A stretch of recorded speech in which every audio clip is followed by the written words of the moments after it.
Assalamualaikum warahmatullahi wabarakatuh. Salam sejahtera untuk semua.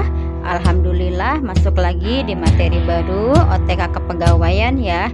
Siap untuk belajar KD pertama? Perhatikan penjelasan berikut ini. Baik, kita akan bicara tentang administrasi kepegawaian ya. Ini adalah KD pertama di mata ajar otomatisasi dan tata kelola kepegawaian.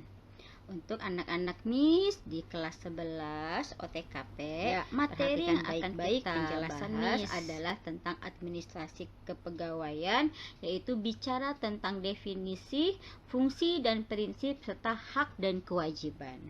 Nah, apa itu administrasi kepegawaian? Ya, pengertian dari administrasi kepegawaian adalah bicara tentang aktivitas kepegawaian. Nah, siapa kepegawaian? Yaitu tenaga kerja. Serta bagaimana penggunaan tenaga kerja dan administrasinya untuk tujuan atau kepentingan organisasi. Kemudian di sini apa saja sih yang bisa dipahami dari administrasi kepegawaiannya ini? Nanti misalnya begitu kita punya data tentang administrasi pegawai, di situ kita tahu skillnya, kecakapannya, kemampuannya apa, kompetensinya seperti apa. Ya, kemudian perolehannya, misalnya mereka lulusan mana. Karena dari situ bisa kita ya plotkan, kita masukkan kemampuan mereka itu adanya di bagian apa, cocoknya di mana. Setelah itu, dari data tersebut kita juga bisa menentukan pengembangan skillnya. Contoh misalnya, oh kalian ini yang di bidang administrasi atau otomatisasi dan tata kelola perkantoran, apa yang perlu dikembangkan? Oh, skill kearsipannya nanti diikutkan pelatihan. Oh, skill teknologi perkantorannya nanti diikutkan pelatihan IT, ya. Kemudian angkatan kerja. Maksud angkatan kerja di sini dari administrasi tersebut kita atau perusahaan bisa melihat, bisa menentukan sudah berapa lama mereka bekerja atau sudah berapa lama pengalaman mereka bekerja. Nah, itu menjadi masukan untuk mungkin nanti dapat bonus atau mungkin kenaikan pangkat dan sebagainya.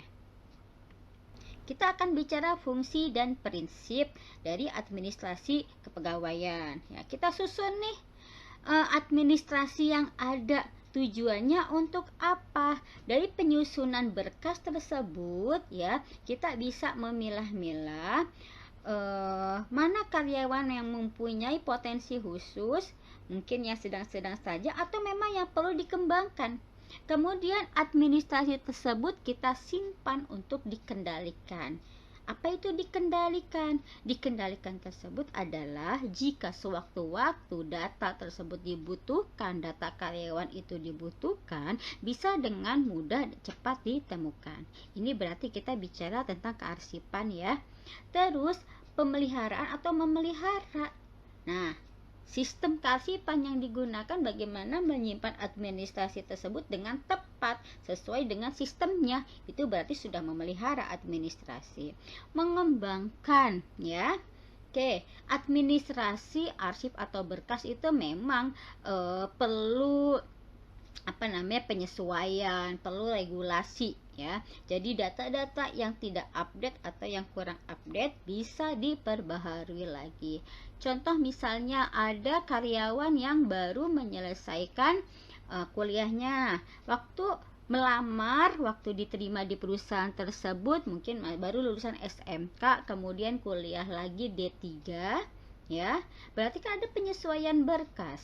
Dari situ pengembangannya. Diminta lagi datanya, diperbaharui lagi datanya. Atau juga yang tadi ada 3 ke S1. Nah, itu adalah fungsi administrasi kepegawaiannya. Kemudian prinsip. Ini kita bicara masalah prinsip administrasi secara umum ya. ada prinsip kemanusiaan bahwa berkas tersebut tujuannya adalah untuk memanusiakan manusia. Kita menghargai tenaga kerja yang ada di perusahaan tersebut. Kemudian arah, untuk apa data tersebut, tujuannya apa, kemudian sistem komando ya atau wewenangnya bagaimana. Kan pertanggungjawabannya bagi perusahaan data administrasi itu kemana, untuk siapa ya, dan seperti apa. Nah, kita bicara hak dan kewajiban bagi tenaga kerja atau pegawai. Sebelum bicara tentang hak dan kewajiban ya, berarti kita bicara dulu tentang kewajibannya seperti apa ya.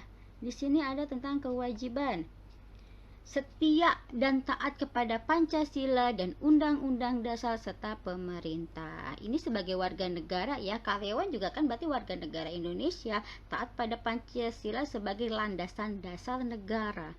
Kemudian Undang-Undang Dasar 45 dan peraturan yang dibuat oleh pemerintah. Kalau kita mencontohkan visi dan misi, Pancasila adalah visinya, Undang-Undang Dasar 45 adalah misinya. Ya, kemudian pemerintah atau peraturan pemerintah adalah peraturan yang aplikatif untuk dijalankan. Kemudian wajib menjalankan tugas kedinasan. Tugas dari perusahaannya apa, kantornya apa. Contoh itu adalah selatan akhir, semoga bisa kalian pahami. Bagian resepsionis atau administrasi ya. Kasih. Nah, itu ada tugas kewajiban kedinasan kalian. Fokus kalian ya di situ pekerjaannya. Nah, ini untuk semua karyawan wajib menyimpan rahasia